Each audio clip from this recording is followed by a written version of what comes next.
Hello and welcome. My name is Zinzer, and today I'm going to be talking about who I think is going to be on the October Legendary banner for Fire Emblem Heroes. First off, I'd like to apologize for the graphics. I know they're worse than usual. I switched to a new program, so hopefully by next month I'll have it figured out. And then last month we got 8 out of 11 and the correct blessing and stat boost for the Legendary Hero, even if I got the Legendary Hero completely wrong, as usual. I would love to do that well again this month, but honestly I have significantly less confidence in my predictions this time around, so let's go ahead and get started and see how it's going. So the general rules. For those of you who are new here, the Legendary banners all have 12 heroes, 3 of each color with 1 Legendary in each color, and all the heroes that appear on a Legendary banner are going to be 5-star exclusive. Those rules have not changed for the entirety of the event, and they're not going to change. The rest of these are listed as patterns because they're just things that have happened that may or may not have been broken in the past.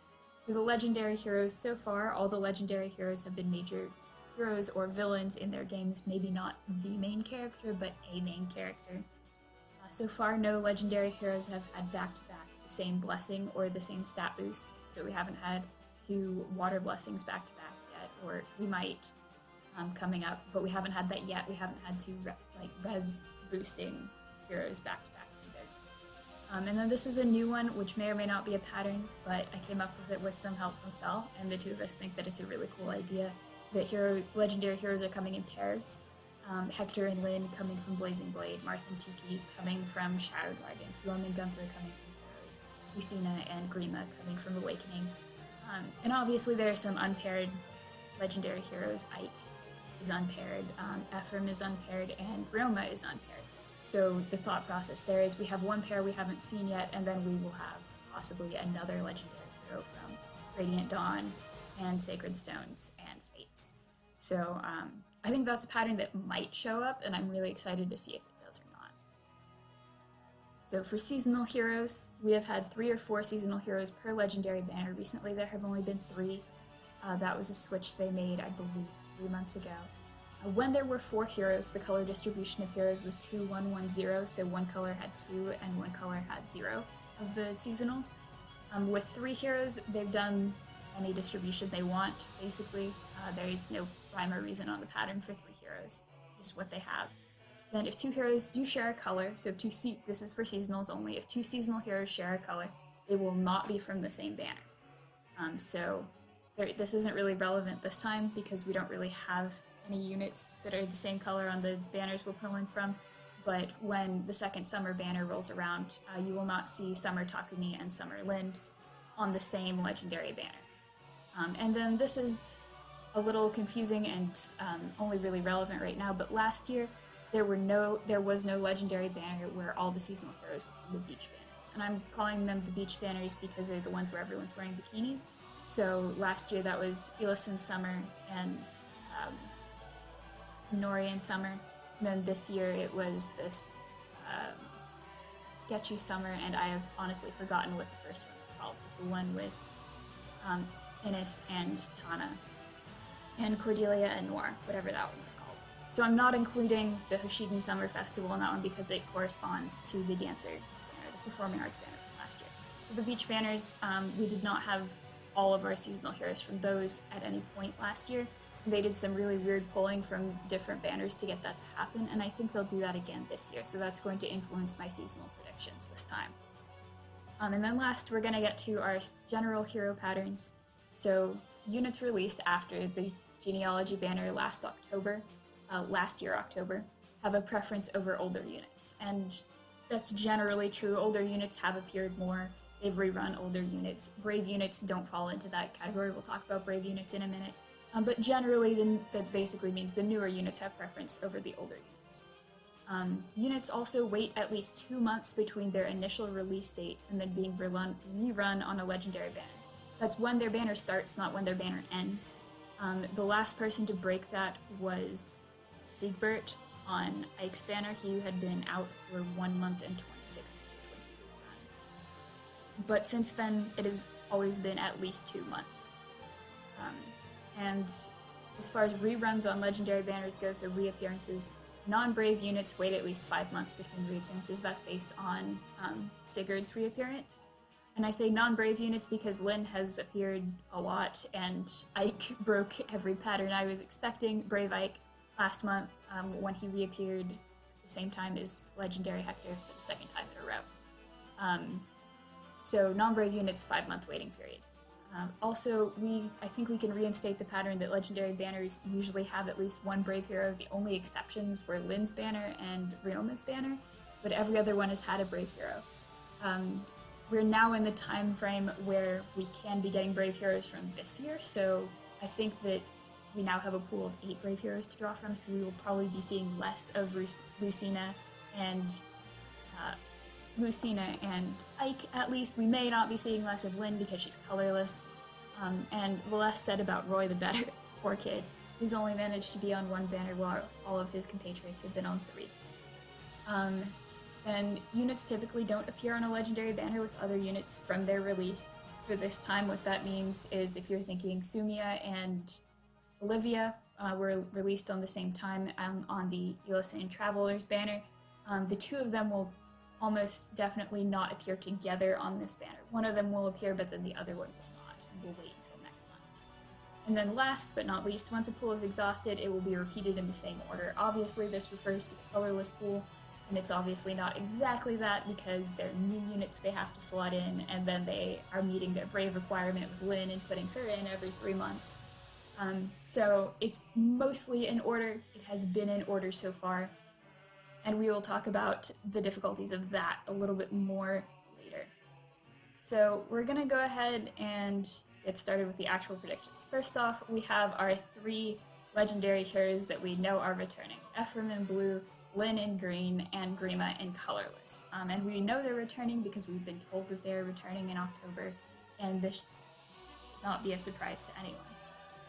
And then, of course, we have our red legendary who's going to be new, which is exciting. So for red, my predictions are that it's either going to be Erica or Hree. I think that I talked about how units seem to be coming in pairs for legendary, and I feel like Erica is obviously the best fit for Ephraim as far as a complement goes. Erica also fits the red color really well. And this would also mean that Ephraim has 3 alts, and this would give Erica her 3rd alt. So I think it's very possible that Erica is the red unit. I also say Hree because this is potentially our last red unit. I initially didn't think that they were... Initially, I feel like everybody thought they were going to do 4 units of each color for these 16 legendary heroes.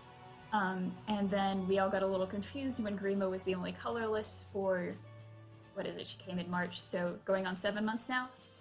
But we've had confirmed that both November and December are colorless units, so it's very possible that they actually will just do 4 units of each color, in which case this will be our last red unit coming along with Ryoma, Marth, and Ike. It's a little weird, but I think Erica would probably be a sword unit, and Reed would also be a sword unit if he came, but I don't really have any better ideas at the moment. And we'll know after this banner whether or not that's actually true, because we'll find out what color is going to be in January based on when Grima comes back. So Erica, I think, is a very real possibility. I think the last pair will be Reed and Weir, the other 2 Niffle siblings.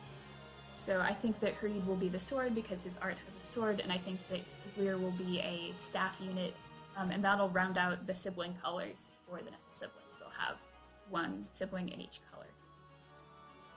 So Reed and Erica are my guesses. I think that this unit will have an attack blessing, and this is going to be a water blessed unit, and I think it'll be attack rather than resistance. I don't have any real reason why attack, other than red seems to suit that slightly better, and they obviously don't have a problem repeating colors within blessings. The other attack blessing units are Hector in fire and Lynn in wind, and I have forgotten who it is in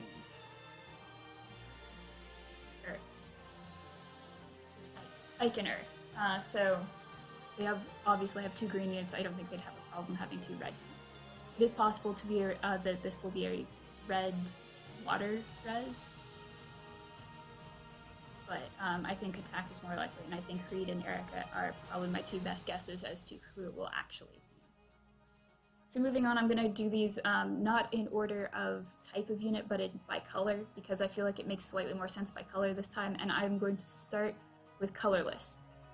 So first off, I have Veronica. And I've picked Veronica because this is the last month we're going to have with Rima for at least 2 months, because we're getting new colorless in November and October. And generally, what they want you to do, they want everyone to pull on every color, that way you spend the most orbs. And they get you to spend the most money if you spend money. But starting with new colorless units, they always have a draw in the new legendary hero. The new legendary hero is almost universally guaranteed to be a draw. So especially with Grima right now, because she's been run for 7 months, I believe, she's not a huge draw on her own. She's still a good unit, and she's still the only holder of Res Smoke, but she's not people who want her generally have her. So they need to do something to make colorless enticing, and Veronica, as one of the new Brave units and the most popular choice for summons on Brave units, is going to be that. Probably kind of like Lynn. So I think Veronica's going to be the Brave hero on this one. The Brave heroes have been out 2 months, so this is her chance to appear, the first chance for Brave heroes from this year to appear on a banner. I don't think it's going to be Lynn, even though it is officially time for Lynn to reappear on a legendary banner. It's been like 3 months since Lynn has appeared, because of the Smoke banner that's coming out on the 6th, I believe. There are 4 units in the general summons pool that have Smoke skills, and 3 of them are 5-star, being Flying Mino, Sigurd, and Lynn, Brave Lynn, the other one being Kaze. So I think it's likely that Lynn will appear on that banner instead of this one. And then second, I have Summer Noir. I think that the way they've added a lot of colorless units into the seasonal pool, and I think part of the reason they did that was so that they could have something interesting to supplement the colorless pool with, because they have been through the entire pool. They have actually possibly just finished rerunning the entire colorless pool. The only unit they didn't rerun, hasn't had a second appearance of the units that were released in time to have a first appearance, is Takumi.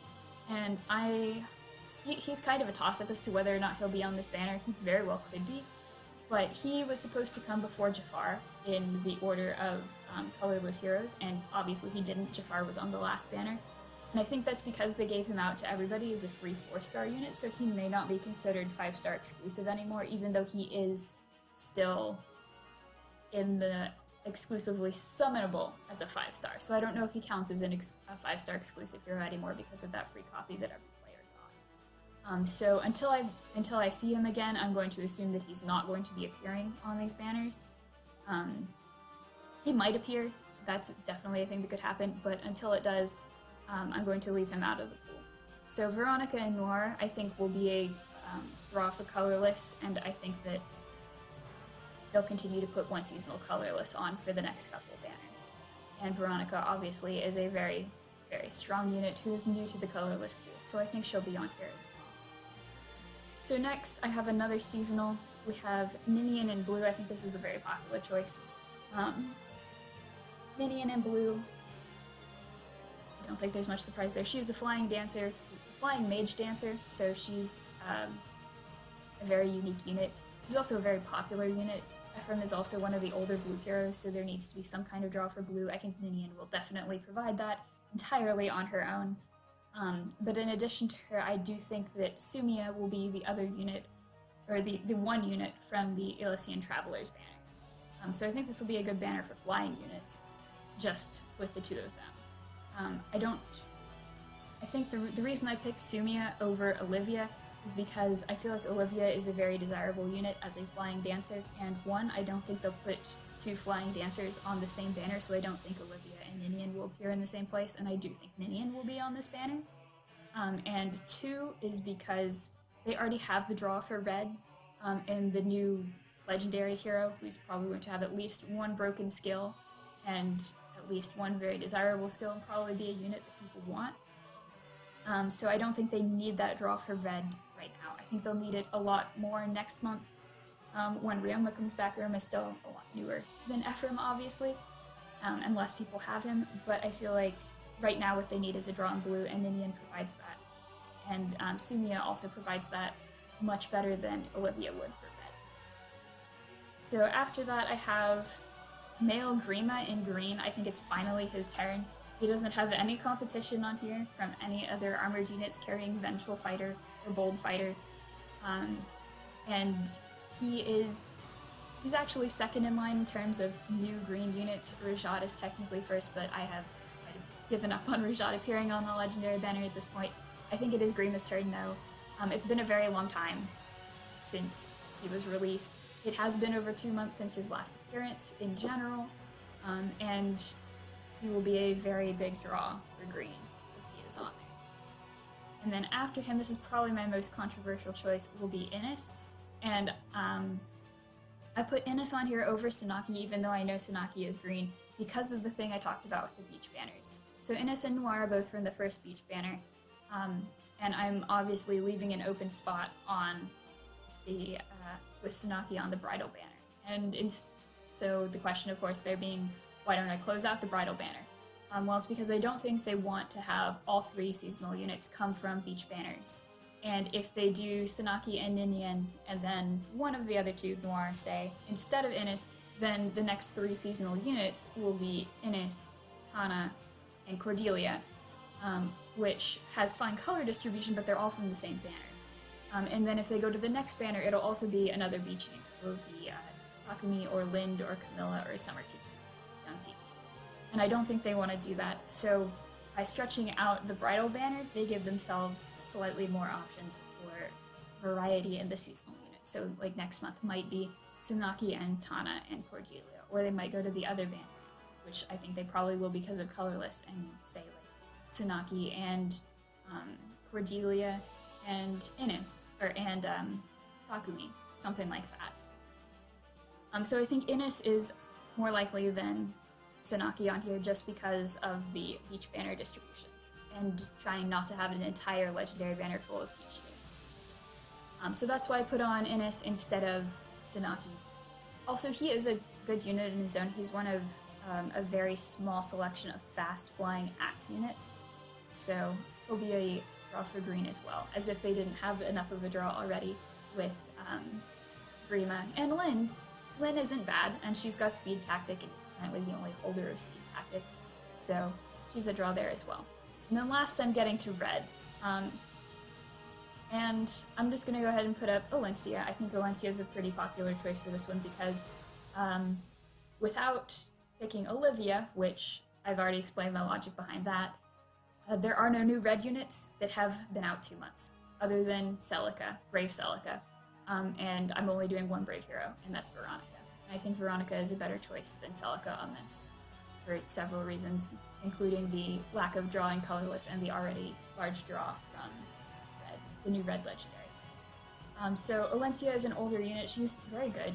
She hasn't been on a banner in quite a while. I think her last banner may have been in February or March. But anyway. The point is, it was quite a while ago. She is a good unit, and she has not been on a legendary banner yet. Part of the reason I'm putting her on here rather than a unit that has more draw, like a newer unit or a seasonal unit, the only red seasonal unit I feel like they could run is Tana, and I thought about that. But I don't think they would run all 3. There are only 3 red flyers in the entire game, right? There's Aversa, Halloween Maui, and Summer Tana. And if they run Summer Tana on this legendary banner, then all 3 red flyers are going to be available at exactly the same time, and I don't think that makes a lot of sense. So I don't think they'll put Summer Tana on here. I think they'll put 2 older units on with the red legendary here the same way they did with Ryoma. So I think Alencia is a very good choice for that. She's a solid unit, she's older, she hasn't been run in a long time. Anyway, she hasn't been run on a legendary banner ever, so I think she's a solid choice. And then for the other one, I put Lynn. Now, I know I said I wasn't confident about a lot on this, but Lynn is my biggest stretch here. Lynn is a decent unit. She's also from release. They have done that. There is precedent for that. They did that with Young Tiki on Ryoma's banner right before they gave her a refine. Obviously, Lynn has already had a refine, so that's unlikely to be the case for her. However, you may have noticed Lynn has 5 alts. I hear people talk about that a lot. And that's indicative of the fact that she is a very popular character. And because she's popular, I think she will be a draw just from her popularity alone. It doesn't matter if she is the most amazing standout red unit that we have left to put on a legendary banner. She has not been on one, and she is a popular unit, so she will be at least a little bit of a draw. And for those of you concerned that I have Lynn as a legendary hero and as a regular hero, that has happened before a couple times. Brave Ike has been on the same banner as regular Ike, or as legendary Ike. So I don't think that's really a problem. They're very different units. And the main thing I think is that Lynn is not going to be the new legendary. So there's not going to be a conflict with that. So these are my predictions. They're probably a little bit different than what people have out there. We'll find out, I believe, Monday night if they're correct or not, but feel free to let me know in the comments if you agree or disagree, or what you think is going to be on the banner. So whatever it ends up being, good luck, and I hope you get what you wanted.